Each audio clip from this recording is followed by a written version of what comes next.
Moving on to example 2 of solving nonlinear systems by elimination. So recall with the elimination method, you need to make sure that your terms are all lined up because you're going to be adding them. That's why they call it elimination, also known as the addition method.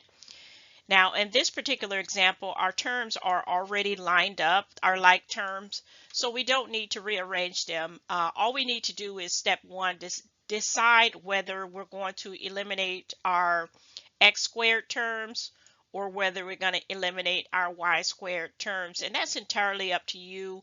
Let me just do an example real quick. Let's say we decide to eliminate our x's. What would we need to do to one of the equations in order for our x squared terms to cancel out?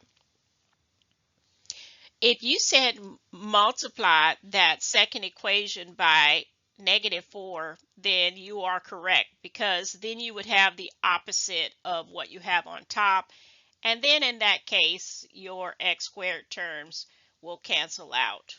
Okay, let's take a look at our y squared terms.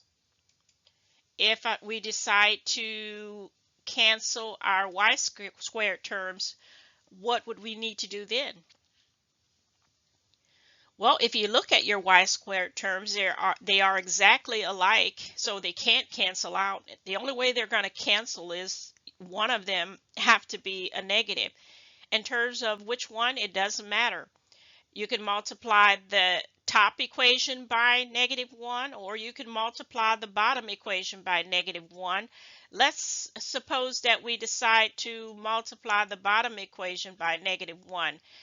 So to do that, remember, it's going to change the sign of all the terms, which means this will then become a negative, and then your y's terms would cancel out.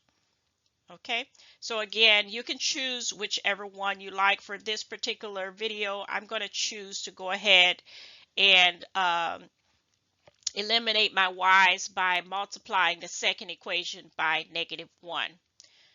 So once we do the distributive property there of distributing that -1 to each term there on the second row, we're going to have a brand new equation number 2. We're not going to do anything to equation number 1.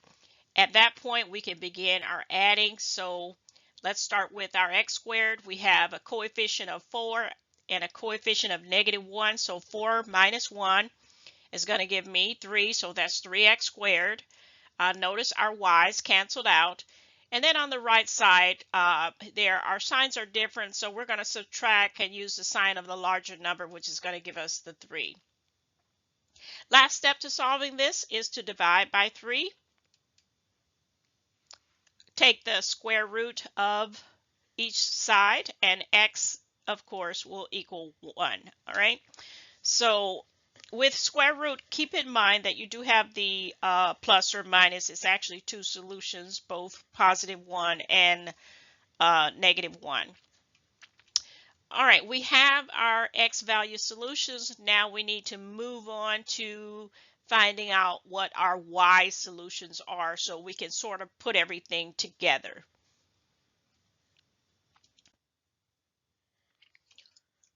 So I'm going to go ahead and start by plugging the +1 and the -1 into each of the equations to do the math so we can find out what our y values are. So let's start with the first, well, one of the equations. Doesn't matter whether you start with number 1 or number 2. Removing the x here and replacing it with 1. We know that 1 squared is 1. We're going to subtract 1 from each side, take the square root, and we can see that y will equal 3, okay? Or plus or minus 3. Remember, recall, anytime you have the taken the square root, there are actually 2 solutions, both plus and minus. We just always seem to refer to just a positive solution. But in cases where you're getting your ordered pair solutions, you have to consider both the negative and positive there. Okay, moving on to the other equation. putting the -1 there, same equation, but we're using both solutions, both the -1 and +1. So keep in mind, again, this whole plus or minus thing means that you have two solutions. It means it's one, and it also means that it's -1. So that's what we're doing here. We've already checked and plugged in the 1, and we got our output, and now we want to do the same equation there and plug in the -1. Okay, so let's go ahead and finish that up. Let me erase my screen for a moment. Okay, so plugging in the -1, anytime you have a negative number and you square it, it's going to equal the positive of that. So that's still going to equal 1. And essentially the equation is going to be the same there of the plus or minus 3. All right, so there we have our solution. So remember, you don't have to plug it into both. You can plug it into either equation. I just chose to plug it into the second one because that equation had smaller numbers. In other words, with the coefficients. So when you do the math there by hand, it's a much simpler process when you choose the equation that has smaller coefficients. So in plugging it back into our x solutions, back into either equation, these are our two solutions. So we have 4 solutions to this system of nonlinear.